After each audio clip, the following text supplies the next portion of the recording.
Assalamualaikum warahmatullahi wabarakatuh. Santai saja teman-teman. Jadi ini adalah area demplot kita teman-teman di desa Yat Mayang, Kabupaten Lombok Barat, tepatnya di Kecamatan Lembar. Saat ini saya sedang menyurvei lokasi agenda panen raya kita yang akan kita laksanakan insya Allah Kamis 20 Juni 2024. Nah, di sini ada beberapa blok yang kita dampol atau pangkas ke atas karena kami ingin memberikan referensi. Ini loh, bomber seperti ini. Pengisiannya pun teman-teman bisa lihat sendiri. Alhamdulillah kami sistem tanamnya kemarin itu sistem 2 biji per lubang dengan jarak 80 kali 65 cm. Jadi kenapa kita pakai jarak yang cukup renggang? Karena kami menanam dengan mekanisme tanam tugal 2 biji per lubang. Sebenarnya kalau kita menanam jagung itu akan lebih baik jika kita mencari jumlah populasi yang tinggi teman-teman, yaitu dengan sistem jajar legowo atau biasa disebut di sini dengan jajar pengantin. Artinya kita mempunyai sistem penanaman yang jarak rapat tapi terlihat lebih renggang. Dengan jarak 80 kali 40 kali 20 itu kita bisa terapkan penanaman satu benih per lubang. Jadi kalau teman-teman mau melakukan penanaman jagung hibrida yang ingin mendapatkan tingkat populasi tinggi dengan keterbatasan lahan, ya saya sarankan teman-teman untuk melakukan penanaman jenis tanaman jagung yang mempunyai tekstur atau bentuk daun yang lebat ke atas, tidak ke samping, sehingga atau daunnya lebih tegak ke atas atau tidak ke samping, sehingga ini dapat memberikan kemudahan penyinaran cahaya matahari ke perakaran sampai ke batang, sehingga mengurangi risiko busuk batang dan terjadinya kelembapan pada perakaran sehingga membuat tanaman. Nah, 80 itu fungsinya adalah untuk apa? Itu untuk menjaga antar barisan tanaman sehingga tanaman itu bisa terlihat lebih renggang. Padahal kita juga menerapkan di baris kedua pada tanaman itu 40 cm. Teman-teman juga bisa memakai mekanisme yang teman-teman mau pakai bebas. Tapi kalau saya menyarankan lebih baik pakai jajar legowo atau jarak standar 80 kali 75. Tentu jumlah tongkolnya juga akan beda sekali jumlahnya karena kita kan di sini memakai terapan jumlah peningkatan populasi. Itu kemarin masalah, ini yang kita bahas terkait masalah jarak tanam. Sekarang mungkin teman-teman bertanya, Mas, pemupukannya gimana, Mas? Apakah kita penerapannya sama dengan jenis tanaman lainnya? Sama. Kita mau pakai jarak tanam apapun sebenarnya penerapan pemupukannya sama kayak teman-teman yang biasa lakukan seperti biasa. Tapi saran saya khusus untuk jenis jagung hibrida ini kita lebih condong ke arah 10 hari setelah tanam. Artinya maksimal pemupukan pertama itu kita terapkan 10 hari setelah tanam. Kenapa seperti itu? Karena jenis hybrid atau jagung hibrida itu lebih apa istilahnya, lebih haus akan unsur hara, sehingga pembentukan fase vegetatifnya itu kita harus optimalkan di fase umur 10 hari. Dan kapan penerapan pemupukan kedua? Nah, itu nanti kita bahas. Kita selesaikan dulu pemupukan tahap pertama, yaitu usia 10 hari maksimal dengan penerapan pupuk urea yang lebih banyak karena di sana kita membutuhkan perangsang untuk batang dan daun. Nah, jadi apa sih polanya kita memupuk? Apakah kinanya di tugal atau di bocor? Itu tergantung kembali ke teman-teman.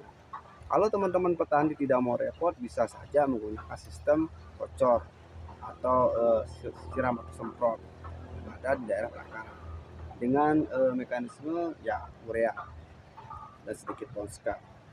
Tapi saya biasanya menerapkan untuk fase vegetatif itu menggunakan urea dicampur dengan KNO3. Karena apa? KNO3 sendiri itu mempunyai kelebihan kandungan yang semua di unsur pupuk itu terdapat pada jenis pupuk KNO3. Nah, sekarang kita untuk mendongkrak hasil rendemen atau jumlah atau bobot buah atau tongkol, itu pengisian sendiri. Jadi untuk pengisian sendiri itu kita biasanya menerapkan pemupukan di usia pupuk kedua pada tanaman kisaran 42 sampai 47 hari, istilahnya setinggi spinggul. Jadi dengan mekanisme penerapan, karena pemupukan kedua ini kan prosesnya lama, istilahnya sampai usia 95 masih bisa terserap kalau kita menggunakan NPK atau Polska. Saran saya menggunakan NPK atau Polska lebih banyak karena di sana tanaman itu lebih banyak membutuhkan penyerapan untuk pengisian pada buah tongkol itu sendiri, buah jagung atau tongkol jagung itu sendiri. Nah, teman-teman juga bisa menerapkan ketika usia 42 hari itu sebelum pemupukan kedua harus menyertai atau spray dengan herbisida selektif untuk membunuh gulma. Jadi banyak sekali pilihannya merek-merek yang tadi teman-teman bisa pakai untuk membasmi hama yang mengganggu tanaman jagung itu sendiri. Kenapa kita harus basmi sebelum melakukan pemupukan kedua? Karena untuk mengurangi resiko perebutan unsur hara. Karena terus terang untuk rumput sendiri itu lumayan kuat sekali makanan untuk menyerap unsur hara, sehingga nanti takutnya tanaman jagung kita itu tidak begitu puas atau maksimal dalam menyerap unsur hara. Nah, ini sudah memasuki usia 104 hari. Kenapa kita harus dampol atau pangkas daun di atas 104 hari? Dengan harapan supaya pengeringan dari biji atau kernel jagung ini lebih maksimal, teman-teman. Karena pada daun sendiri dapat menetralisir kondisi atau kernel yang tidak cukup kuat. Jadi kita harus biasakan agar kandungan air di dalam tanaman itu bisa sedikit terserap, sehingga benih jagung kernel jagung ini bisa kering secara maksimal. Itu makanya kita dampol atau pangkas daun atas di usia 105 hari, 104 hari.